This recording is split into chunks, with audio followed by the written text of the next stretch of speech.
வர வர குழம்பு நல்லாவே இருக்கிறது இல்ல. யார் சமைக்கிறது? பாட்டியா? இனிமேல் பாட்டி சமைக்க வேண்டாம்னு சொல்லு. நீ சமைச்சாங்கன்னு உன்னதான் கேட்பேன்.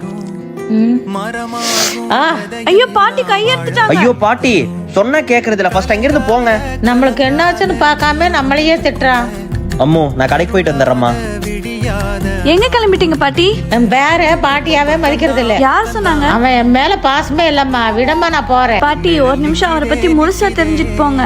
சின்ன காயங்கறனால பரவாயில்ல, இது பெருசதாச்சு ஆயிருச்சுனா ஐயோ இனிமேல் பாட்டி எதுவுமே செய்ய விடாம பாத்துக்கணும். ஏங்க நான் சமைச்சது எப்படி இருக்கு?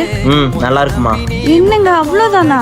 ஓ உங்க அம்மா சமைச்சிருந்தா பாராட்டி இருப்பீங்க. அப்படிலாம் இல்லம்மா, எனக்கு உன்னை விட எங்க அம்மா விட எங்க பாட்டி வைக்கிற குழம்பு தான் எனக்கு ரொம்ப பிடிக்கும். அவங்களோட கைப்பக்கவெல்லாம் யாருக்குமே வராது. ஏன் அன்னைக்கு சண்டை போட்டீங்க? அவங்க வயசானவங்கம்மா, இதுக்கு மேல அவங்க வேலை செய்யக்கூடாது.